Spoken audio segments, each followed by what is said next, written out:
Hi everyone, this is Koinzell here. So today I have for you guys the Shenhe weapon comparison video. So we're gonna do Calamity Queller, Vortex Vanquisher, Primordial Jade Spear, Skyward Spine, Lithic Spear, Wavebreaker Fiend, Favonius Lance, and the Catch in this video. Yeah, 8 weapons in total. I'll do a TLDR as well where I talk about what is my personal choice, what are some of the 5-star, what are good 5-star Polearm alternatives, and 4-star Polearm BIS. And I'll show the weapon comparison details in detail, allowing you guys to pause the video to look at a specific section that you may be interested in that I may not have covered, and we'll talk about next video as well. So essentially this is how it looks. Okay, so before we start, let me just quickly cover this portion here. So, stats wise, there's going to be 2 targets for ER. Minimum is 140 ER or 5 base ER rolls across 5 artifacts plus whatever the weapon provides in terms of ER. So whichever provides higher ER will be the value that we start at.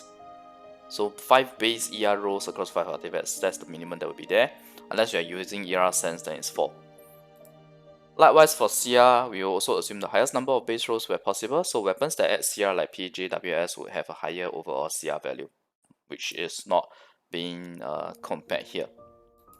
But I'll talk more about that. So this is what I want to say. The comparison here will look solely at the buff value, because there's too much math if I were to calculate the different types of damage across the different type of comps for each weapon. I mean, just look at, just for Calamity Queller itself, already churned out like what, 4 math guides? Imagine multiplying that by the number of weapons. That's not possible, okay? So, you may think that it may not be accurate to look at the buff value, but bear in mind that the percentage difference that you see here, all these red percentage figures, they will actually remain the same even after multiplying by the buff recipient's CRCD. It will remain the same, the percentage difference. This percentage difference will only change if you want to include the different attacks of the buff recipient itself. For example, Ganyu's high CA multiplier will mean that the percentage figure you see here will be smaller, because when you include her high CA as a base and include it to calculate your percentage, for sure your percentage difference will become smaller. And this is something that I've already covered in my previous Shenhe math videos, right? I already talked about how her buff becomes her buff will have a very great percentage difference or boost if your talent multiplier is low. And for Ganyu, her charge attack multiplier is actually the highest amongst the cryo team, rather the cryo DPS talent multipliers. It's one of the highest. Okay. Now please note this point here. Please note, all of my math guides for Yunjin and Shenhe are assuming we take the buff recipient CRCD to multiply, because it makes more sense for Mihoyo, in my opinion, to introduce new builds where attack percent and defense percentage are viable choices for goblins and circuits. It's a very unlikely chance to me that it is the buffer's CR or CD, which will make it really dumb, because they might as well have designed it as a separate piggyback damage figure if that's the case, right? Rather than tagging it onto the buff recipient. If it doesn't make use of the buff recipient CRCD, if it only makes use of Shenhe CRCD, that's really dumb. Or Yunjin CRCD. Then what's making them different from other characters? I don't get it. Besides, the description already says that it's increased by X percentage of their defense or attack. It doesn't mention they are at CR or CD. Okay, let's just make this point clear. Now, I am not including Shenhe's damage difference here to compare between weapons, because if you want to compare damage, you should include the buff damage for all the other characters, and like I said in my point B here, is way too much math for additional 7 weapons here. It will be impossible for me to complete it and get this video out for you guys before Shenhe's release. It's just not possible. Okay, so generally speaking, getting higher buff figure has higher value than increasing Shenhe's damage alone, since the buff affects 2 to 3 characters in the comp. I mean, this is generally speaking, okay? So I will not cover every comparison since there's way too many. This is just 4 weapons, by the way. There's a lot more. Do you see? Okay, for each weapon I have to add more comparison against all the weapons that came before it. So impossible for me to cover everything. But like I said, I will just cover a few highlights and I'll do a section at the last portion here, just to look at the figures, and I'll go through the figures slowly so that you guys have the chance to pause and find a specific section that you want to compare against. Alright. One last point. R5 of 4-star weapons will be compared to R1 of 5-star weapons. I think that makes a lot more sense, right? As opposed to if I use R5 4-star to compare against R5 5-star. I don't think there's any real value in that. At least in terms of people wanting to know comparison. I guess when you want to compare a 4-star versus a 5-star, you will want to know R5 of that 4-star versus R1 of that 5-star. And that's what we will do here. Okay, so enough for the prelude. Now, let's look at the Calamity Queller itself, the performance. So this is Calamity Queller. It is without a doubt the BIS. And these are stats. Okay, so Calamity is the best weapon for sure. Leading the next best weapon, which is the Vortex Vanquisher. In this case, my Vortex Vanquisher is based on unshielded. Since there's no spot for shielder in the comps, be it Ganyu Melt Com or Ayaka or Ganyu Freeze Com. In future, if we get a Hydro Shielder, maybe, or Anemo Shielder, although unlikely because Anemo is already doing the role of pulling.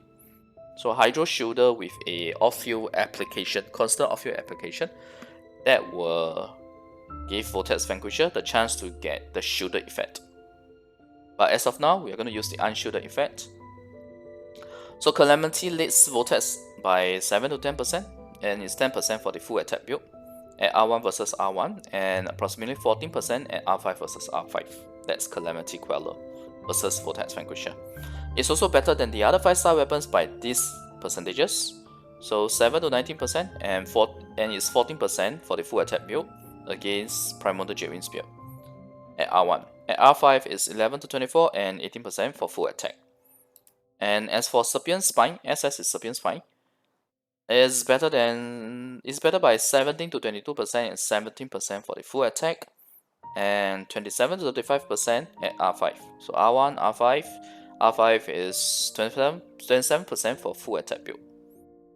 So you see here that Calamity leads the Vortex Vanquisher almost up to 14% at R5, and 18 and 27% at R5 each.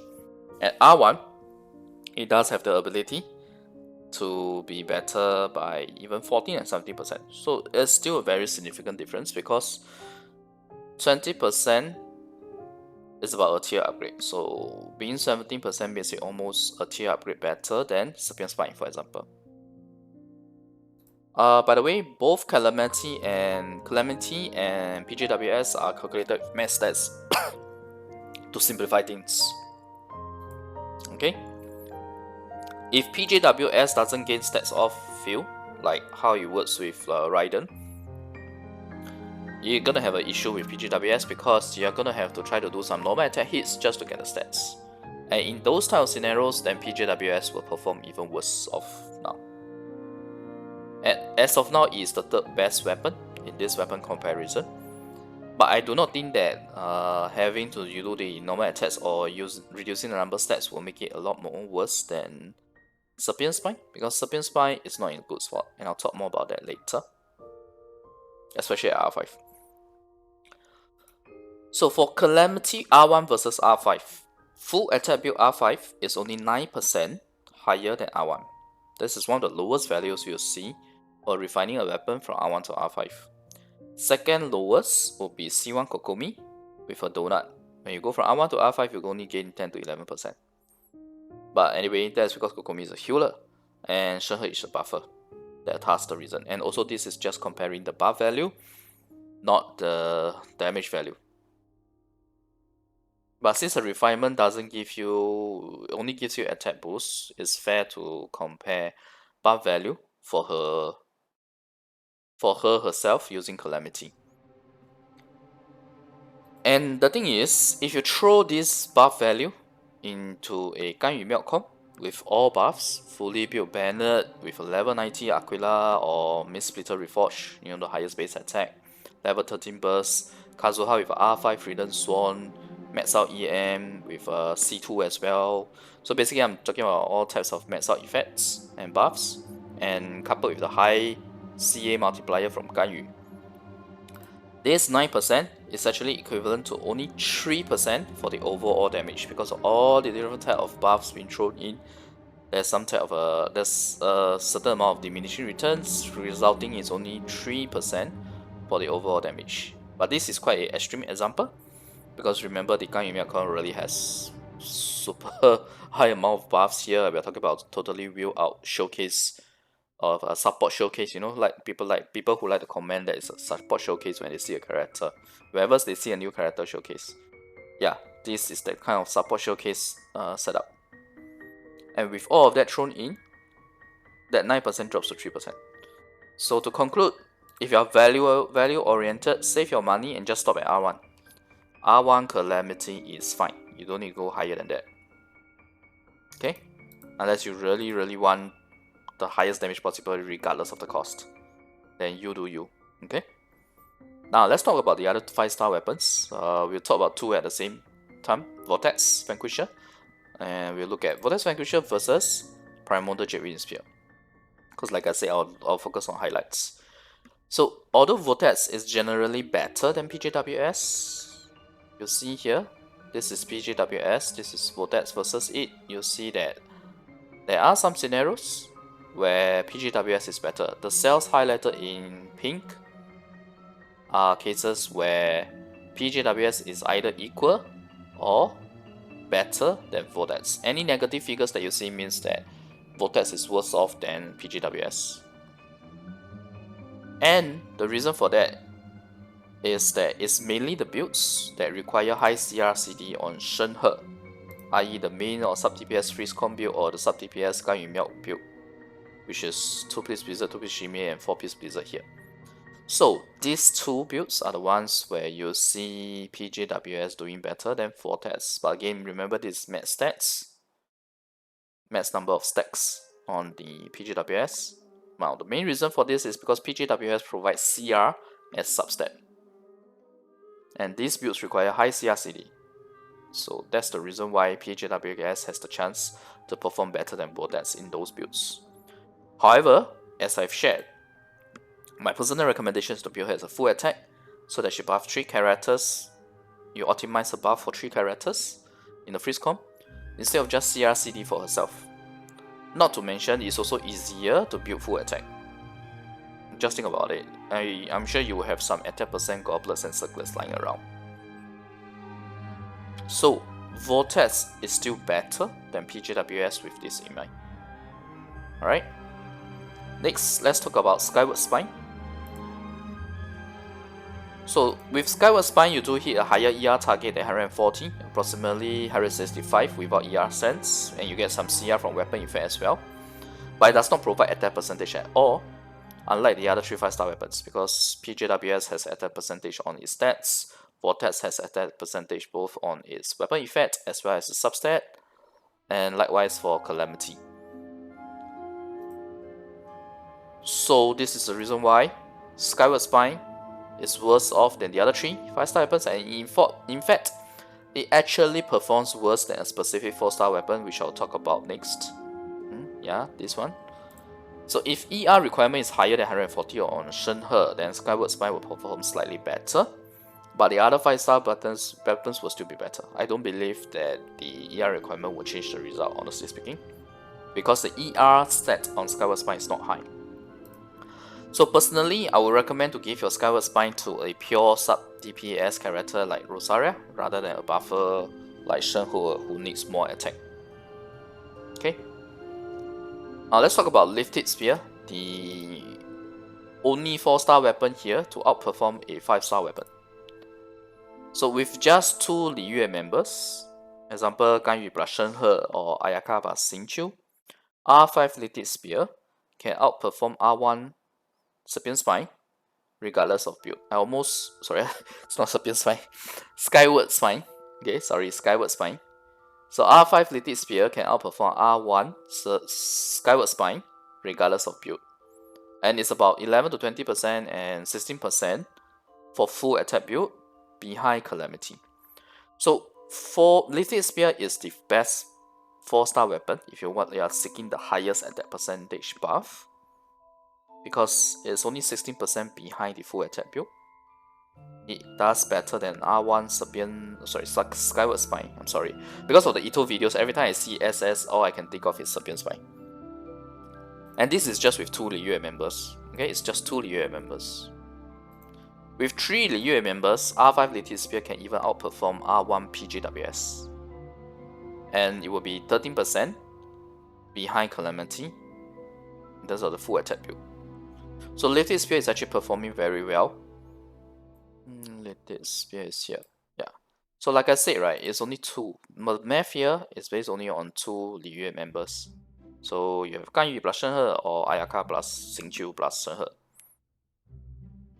which will give you the 2 Liyue members. Okay? And these are the percentages. So you see that there is a whole section here where the R5 Lithic Spear is better than R1 Skyward Spine by all of these percentages. Okay? Negative percentage means that this weapon is worse off than this weapon.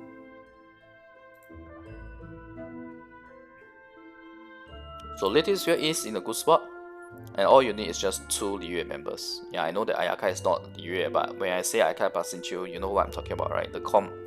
Okay, Ayaka plus Xingqiu plus Shenhe, plus one more animal character, which unfortunately you don't have Liyue. Okay, now Wavebreaker's Fin, the next weapon I want to talk about. While Wavebreaker's Fin look good on paper with a higher base attack than even Vortex Vanquisher, its low attack percentage and lack of crit or attack percentage stats results in it being worse than Lithic Spear. Though it does provide higher burst damage for Shenhe only, but buff value wise is worse than Lithic Spear by 7% and R5 versus R5 for a full attack build, and 20% for main / sub DPS build, which in the first place is the build you will care for its burst damage bonus. So it's a very bad spot, right? I mean, you can argue that Wavebreaker, if you are using Wavebreaker's Fin, you should be using main or sub DPS build, but when you use main or sub DPS build, it's 20% behind Lithic Spear. I'm not even comparing to a 5-star weapon, I'm comparing it to the best 4-star weapon for attack percentage. Or actually, I shouldn't say attack percentage, but for attack. And this is because Lithic Spear gives you attack percentage and CR percentage. Because of the fact that it gives you these 2 stats, it also does even better on the main sub DPS build as opposed to the full attack build. So this is the reason why. Okay. So against Shenhe's BIS, which is Calamity, R5 Wavebreaker is 24 to 34% behind Calamity, and it's actually 24% for the full attack build. So you notice the trend that I'm doing as I go through the weapons. I am going in a descending order from best to worst in terms of the buff value. Okay. Now let me just condense all these, collapse all these sessions so that when we go look at the figures, it's faster. So next, Favonius Lance. Without a doubt, Favonius Lance is the best utility option for Shenhe, especially if you are using her with Ayaka. Favonius Lance offers the ability to resolve energy issues for the team, especially for Ayaka and Shenhe, because both of them are 80 energy burst. They are energy hungry. And it also allows them to get lower ER for higher attack /CR/CD. Obviously not CR/CD for Shenhe, but you get what I mean. Okay, so for Favonius Lance, I'm really liking it. And buff value wise, it's worse than Lithic Spear by 14% at R5 versus R5 for full attack. So it's actually even lower than Wavebreaker. Wavebreaker is only 7% behind with Lithic Spear. But there is a very good utility option that it offers. So there is that. And R1 Calamity is behind R1 Calamity by 32%. So it's quite a steep drop if you compare her BIS weapon to Favonius Lance.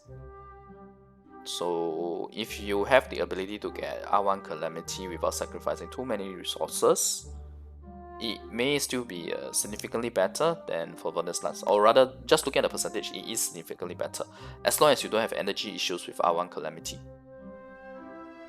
Okay, now let's talk about the catch. The catch is honestly not a good option for Shenhe, especially a full attack Shenhe, and it's 40% behind R1 Calamity. 40% is way too big of a gap. You want it to be about 20% or slightly more than 20% for a tier difference, not 40%. 40% is almost 2 tiers. So the only reason I included the catch is because it's fully F2P. But if you're going to use a 4-star Polearm, you are honestly better off with Favonius or Lithic. The catch is better for sub-DPS character that relies on their burst for off-field damage. So kinda similar to Skyward Spine in that aspect. You're better off giving this Skyward Spine and the catch to other characters. So let's talk about TLDR. Before I share what is my personal choice, bear in mind, I've already provided all these percentage figures objectively for your comparison and reference, as well as my analysis tool for your decision making. So personally, I will go for Calamity, but I will start at R1. I won't go for R5 because I already shared how bad R1 to R5 is. And in fact, I actually have a level 90 Vortex that's unused at the moment. But to me, R1 Vortex versus R5 Calamity is almost 20% difference, which is a typical tier difference, which is why I prefer getting an R1 Calamity, which is only 9% behind. Okay, so that explains my choice. Now I really hope that I don't have to get 2 fate points before we get a Calamity. But we will know tomorrow when we do the pulls. Tomorrow as of today's recording, which is 4th of January. Okay? I don't know, because I was really lucky on the weapon banner for the last few pulls for Itto. So we might be on the next trend when it comes to the next weapon banner. I definitely hope not. But I don't mind getting PJWS because all I have is R1 PJWS right now. For the longest time I did not get a PJWS, so I don't mind getting more copies of PJWS, but obviously I still prefer getting Calamity first. Now that my personal choice is done, let's talk about 5-star Polearm alternatives. We covered 3 other 5-star Polearms here. So if you do not want to spend on weapon banner, but you have Vortex or PJWS, they are perfectly feasible options for Shenhe, with difference between 10 and 14% respectively at R1 versus Calamity. Although bear in mind that I am assuming max stats on PJWS here. And it's a good idea to skip weapon banner for the character banner, seeing as we are getting some really good character banners in this version. I mean, come on, Ganyu, Zhongli, Xiao. And Shenhe if you are a cryo person. Okay, so... And PJWS is on the same banner as Calamity. So if you don't manage to get Calamity but you get PJWS, it's still good for Shenhe. So not too bad, not too bad. Alright. Now let's talk about the 4-star Polearm BIS. If you do not have 5-star Polearms available, you are looking to use a 4-star Polearm, Lithic Spear would be your best bet for highest buff value. 3-star wise, there's no good Polearm. I already took a quick look through. So Lithic Spear would be your best bet for highest buff value, while Favonius is the best option for utility and solving energy issues. So really depending on whether you have energy issues. If you don't have energy issues, then Lithic Spear is your best bet. Best option. If you have energy issues, then use Favonius. But given how hard artifact farming is, right, trying to get like the best CR, CD and attack percentage stats along with some ER, I would expect Favonius to be the better choice or more popular choice for most players. Also because Lithic is bad in co-op. Because in co-op you can't control people to use EU characters. People will just throw you sometimes, right? They just use what they want to use instead of what is good in a comp per se. So yeah, if you're a co-op player, don't consider Lithic, just use Favonius. If you're a single player, then you can go for Lithic Spear, you don't have energy issues. And more importantly, remember to spend within your means.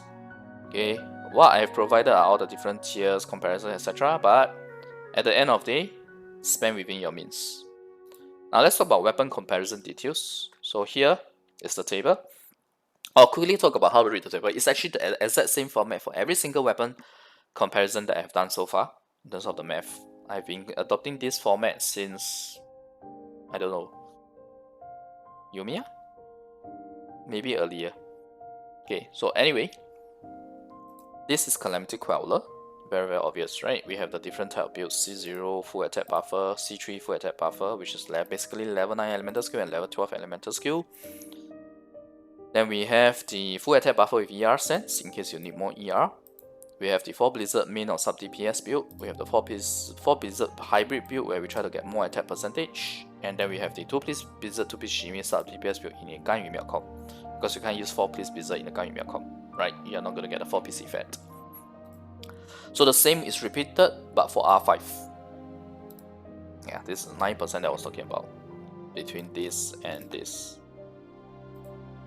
And then you have the Vortex Vanquisher figures here. Now this figure is low because this is the buff value before beam is multiplied by damage bonuses, crit rate, crit damage, as well as the defense reduction, as well as the sorry, I shouldn't say defense reduction, as well as the defense and the resistance.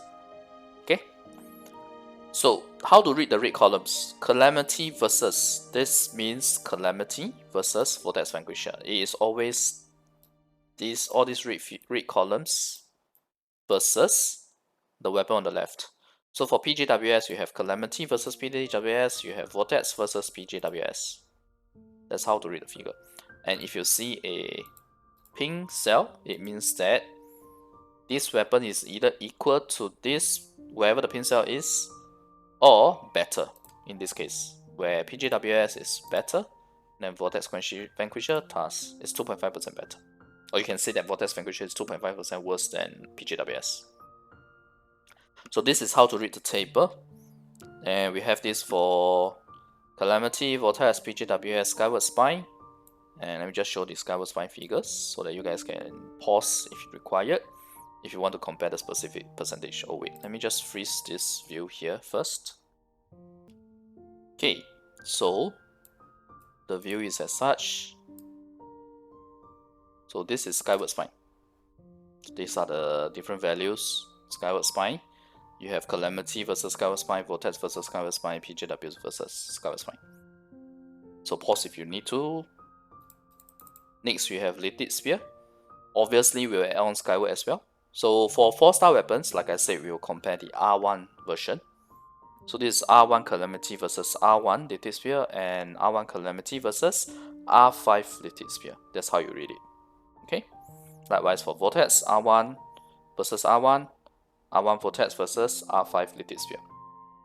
So on and so forth for the other 4-5-star weapons that are in this comparison. Then next up we have Wavebreaker. So like I said, Lithic Spear is better than Skyward Spine. R5 Lithic Spear is better than Skyward Spine. Next up we have Wavebreaker.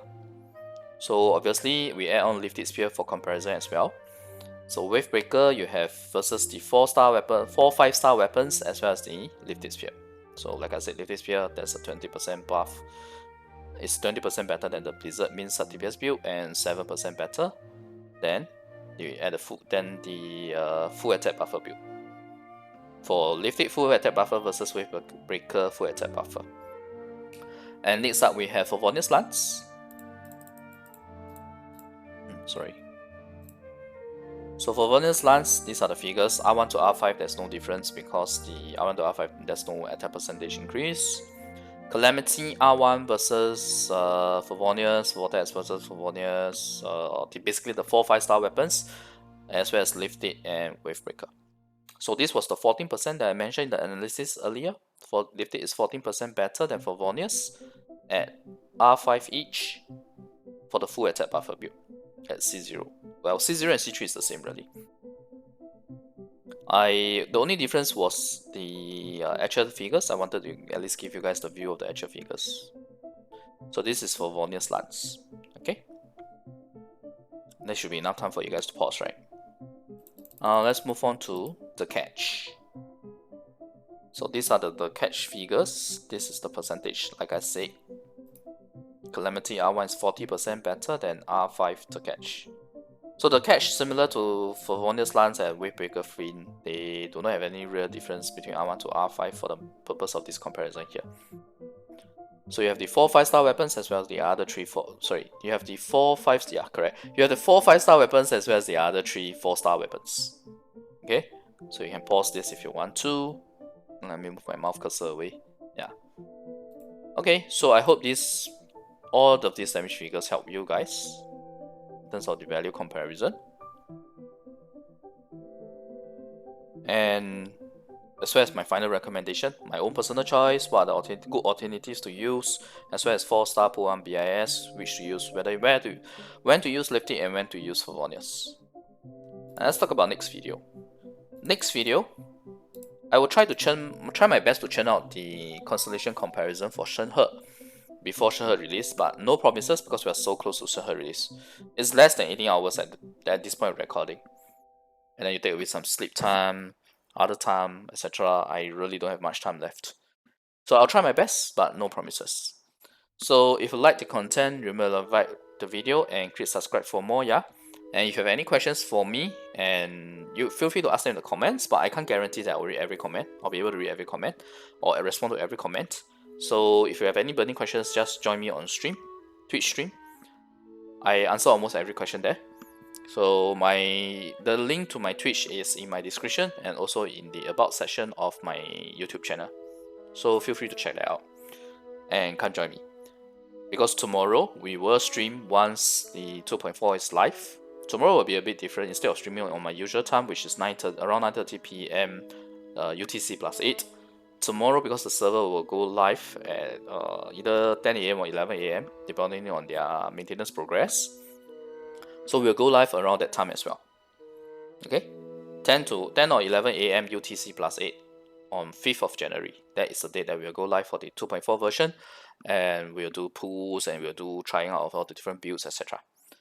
Okay, remember to come and join me. Alright, thanks and bye.